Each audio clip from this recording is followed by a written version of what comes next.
Hello, authors, book lovers, and storytellers, and welcome to another exciting episode featuring, again, one of our very most beloved authors here, the author of the book Wordle Limericks, Flamricks. Here, please welcome Dr. Marshall S Flam. So, Dr. Flam, how are you doing today? Very good. How are you? Good. I'm doing good, and thank you much for asking. It's good to see you again. We have been doing this, and again, as I've been telling everyone though, and I've told on the last interviews we did, is I'll be getting a copy. So I do have it with me there, putting it in front of camera, and I'm suggesting to each and every viewer right now to grab a copy. It is a fun read. I haven't finished it, but I'm planning to be done before the end of the month, though. But talking more about this book and talking more about your Dr. Flam. So to all of our new viewers and people who might be interested and want to get a copy of your book, can you please tell us of who you are and what this book is all about? All right. Well, I am a retired medical oncologist and hematologist. I practiced in that specialty of medicine for 40 years in Central California. And during that time, I wrote many medical papers, co-authored medical research papers, wrote and co-wrote chapters in textbooks. But I didn't write anything in a non-medical tradition until I retired and discovered the internet game of Wordle. That's what triggered me to publish my first book that was not medical in nature. Oh, love that. Love that. And you know what? Because talking more about your book here, Dr. Flam, because again, Wordle Limericks, it's really a fun read, and it's more on pinching right now with the creative side of people who read books. And in your book, you featured footnotes for historic, scientific, and even esoteric references. So, what role do these footnotes play in enhancing the reader's experience, and how do you decide that which details to include in the book then? All right. Well, my book, Wordle Limericks, is not a Hmm. book you want to read from cover to cover. Hmm. It contains 605 limericks. Many of the limericks have associated explanatory footnotes. Hmm. The reason for this is because I always loved limericks, but Okay. limericks were traditionally off color, vulgar. Hmm. So you couldn't find a book of limericks that wasn't bawdry. One day I discovered the game of Wordle, Hmm. and after playing it for about 2 months, it dawned on me that it would be fun to take that word of the day, it's always a 5-letter word, and Hmm. write limericks incorporating that word. The rule was that I had to have the word inside the limerick. And as you know, a limerick is a 5-line poem with a certain form, AABBA. So I started writing the limericks, and I have a kind of mind that stores a lot of trivia, and it was a great way to get some of that trivia out of my brain. And so I wound up writing limericks. As I went along, I realized they fell into different categories. In fact, there are 33 categories of limericks. Some examples are music, mathematics, Hmm. science, um, it, jewelry and design, dance, art, Hmm. you name it, law, Hmm. religion, Oh, royalty, okay. sports. So there's 33 categories. And when you have a 5-letter word or any word and you look at it, there are many ways to apply that word and to Hmm. incorporate it into a 5-line poem. Hmm. So, for example, just an example, uh, the word came up one day, Hmm. crust, CRUST. And what I Okay. did with that was something that allowed me to make people think and to apply a footnote to learn something. It Hmm. went, the bread was so old that the crust Hmm. developed a mold quite robust. Yet Fleming was willing to discover penicillin, not discard it in complete disgust. Hmm. So there was a chance to educate people about Alexander Fleming when he lived, who he was, and his discovery of penicillin and the Hmm. impact it had on society, just as one example. Some of the limericks were just plain funny. Others were both entertaining and educational. So the motto of the book is laugh and learn. And indeed, if you read the limerick, think about it, and sometimes there'll be a footnote. Read that Mhm. footnote, you'll definitely learn. Would you like another random example of Sure, sure. laughing and learning? Go ahead. Throw me one. Number 199. One idea. Hold on. Maybe I The could pull it up as word well with you. siege, Siege.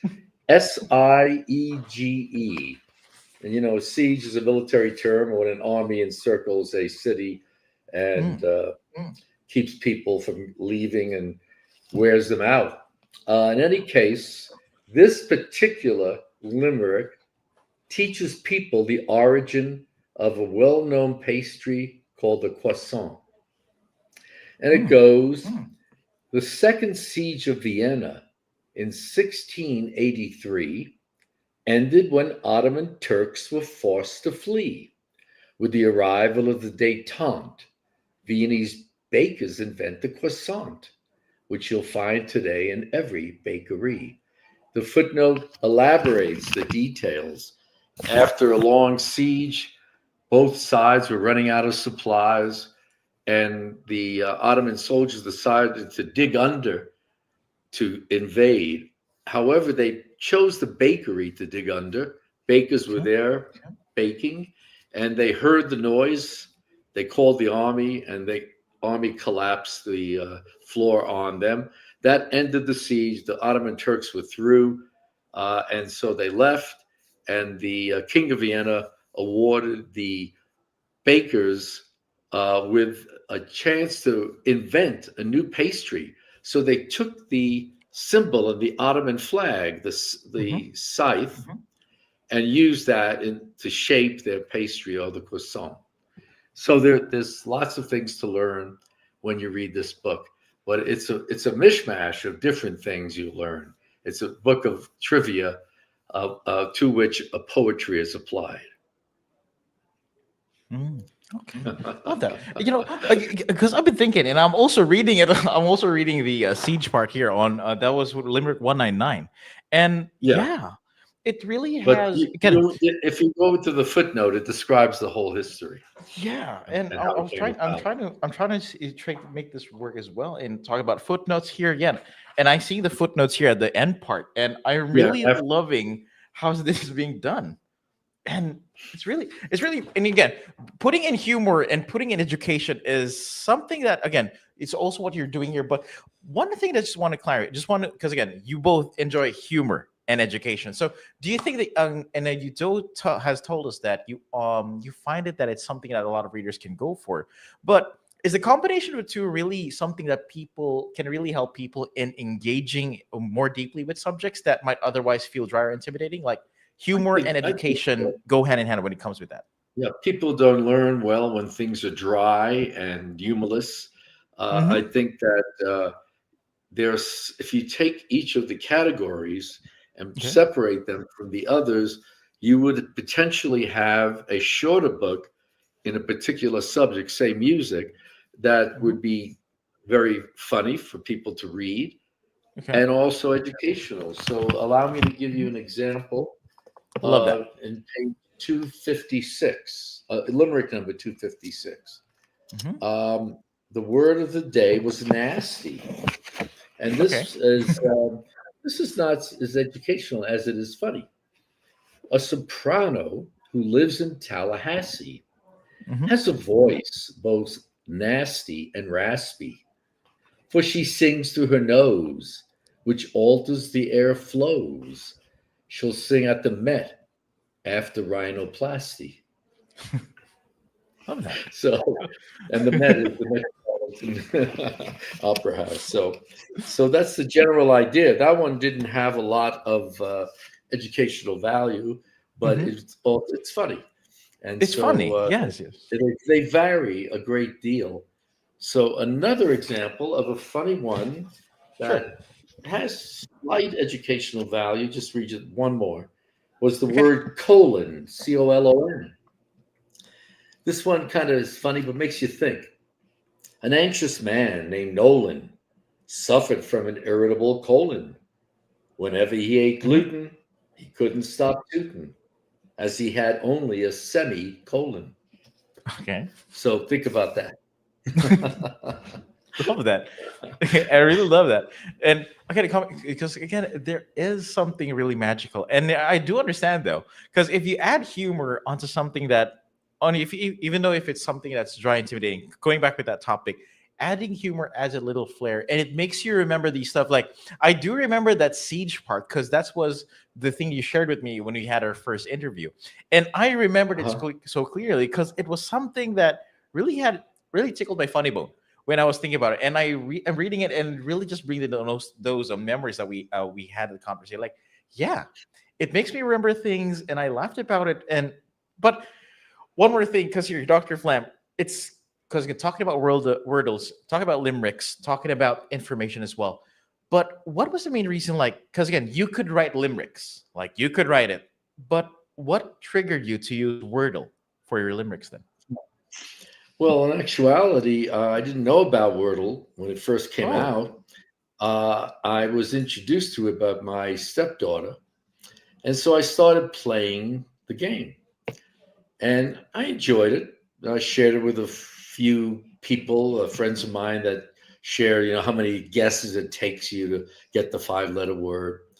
And so after about 50 of them, I always loved limericks. When I was a high schooler, I had a group of friends, and in the summer, we didn't have mhm. a whole lot to do. We stood on the street corner inventing limericks, laughing and Mhm. forgetting them. And so I started just on a whim writing limericks because it's something I do rather Mhm. facilely. And I told my friends about them. I shared them with my friends that I was sharing the Wordle solutions with, and they all liked them. And then as Mhm. I continued to write them, I realized that I was more interested in getting the words so I could write the limericks rather than how many guesses it took me to get the actual word, which is what most Okay. people are in Wordle for. And Hmm. so then I started bugging my wife. So, hey, listen to these Okay. limericks I wrote word. And after a while, she said, "Leave me alone. Go publish it." So, so I decided, well, what the heck? So I went ahead and published it. Now, the game of Wordle will Hmm. have 2,309 solution words. Mm. Well, Okay. I only got to the first 401 words in the first volume. So, based upon that, and the fact that I'm actually writing not just 1 to 3 limericks a day, I'm writing 5, 6 limericks a day for each word now. Okay. There's probably a potential to have 8 to 12 volumes of these limericks if it catches on and able to sell the book. The first volume sold pretty well, but I think that potential is there. And Hmm. the number of limericks I've written to date as of Hmm. today is exactly 3,922 limericks. And That is a that huge doesn't number. count the limericks I write when I sign my book. When people Mm. buy my book from me directly, I sign a personalized limerick for them after the Uh, 5 minute history to learn something about them to write. So the potential is tremendous. mm. And it's a very enjoyable thing. I do it every morning and enjoy doing it. And I really love it though. And talking about more than 3,000, not including limericks that you sign, limericks from the top of your head. It's limericks, and again, it really shows on. It really shows though, because it's how to do this. You can really say things smoothly, and say these information they give to me is easily digestible. Like you say something about this information, it goes in my head that I can absorb that. And that's really beautiful about this. And, talking about the potential of Wordle Limericks, your book, Dr. Flam, is there anything else that people can be expecting after this book? Like, are you going to be exploring any other games, topics, or any other forms of Well, writing? yes, I could say clearly that this is the Wordle game will continue until October 14th of 2027. So between now and then, that's all I'm going to do. I'm not going to try to write a novel or anything of this sort. I'm not going to go back to writing medical articles because I'm retired. So that should keep me busy. After that, who knows? Maybe they'll come up with a 6-letter Wordle game, and I'll continue with this. You never know. But my plans are to keep writing limericks and try to publish them, and eventually. Yes, Dr. Flam. Okay, so again, to each and every one, though, I guess we are having some technical difficulties now with Dr. Flam here on the end. But again, you've heard it here first, though. And again, we do have some books available for Dr. Flam. So again, feel free to grab a copy of Dr. Flam's book, Wordle Limericks. It's available through Amazon and Barnes & Noble. And if ever you want to go for it, though, again, feel free to grab a copy. And again, I just want, by the way, Dr. Flam, hold on, we might be putting him in here. I think we went offline. I did. Yeah, you went offline. I was kind of wondering. So yeah, you were saying, talking about your future works here. I'm sorry, we went offline, so we need to pick up the trend. You'll have to edit this. Hey, no worries about that, Dr. Flam. So Dr. Flam, so going back with the whole thing here, I'm just going to I just wanted to ask you though, because we were discussing on some future books or a future work that you'll be working, because again, talking about Wordle will be up until October. So yeah, so what will people be expecting from you in the future then? Well, more limericks until at least October 14th of 2027, when the last 5-letter Wordle word is supposed to come out.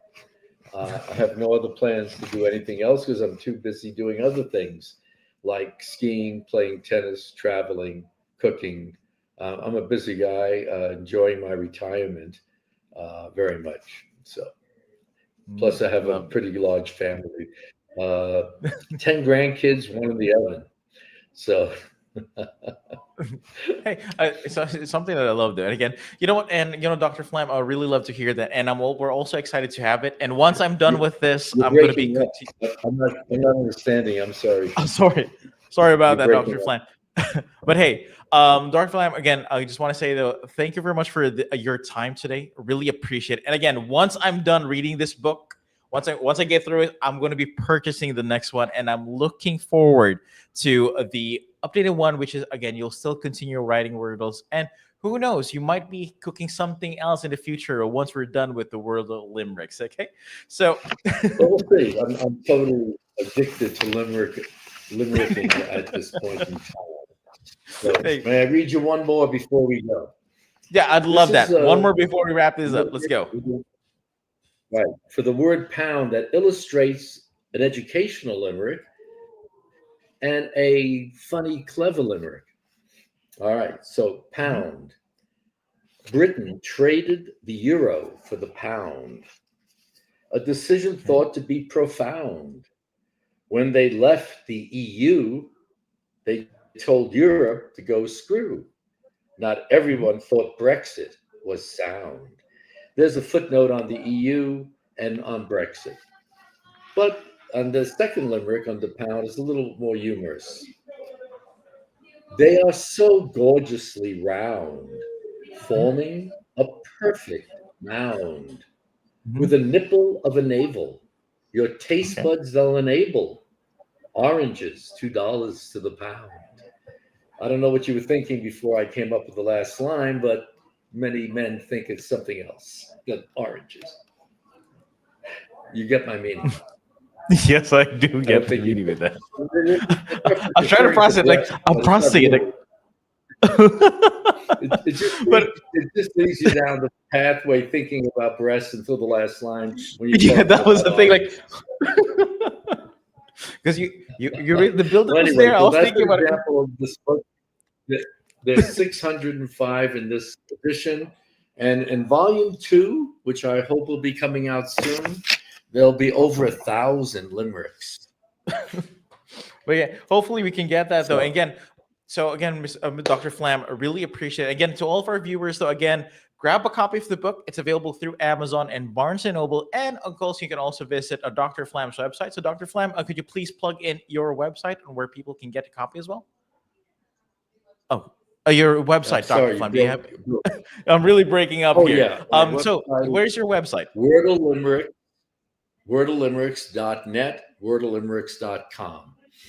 Love that. Love that. Okay. So again, to all of our viewers, feel free to check out the website, grab a copy while you are waiting for the new and updated versions of the book as well to pop up. And again, Dr. Flam, just want to say this. Thank you very much. It was such a wonderful time. Again, there might be some technical difficulties, but at least we got it out there, and it was really fun having this conversation with you again. Okay? My pleasure. Thank you. Okay. And and to all of our viewers, again, thank you very much for tuning in. And always remember that I'll always say this, and this is going to be a line that you'll be hearing from me over and over again, that every ending is just a new beginning in the world of stories. May your reading adventures be endless and your imagination boundless. And as we say here at Reader's Magnet, we share your stories with the world. Thank you, and have a good one. Bye-bye. Bye-bye.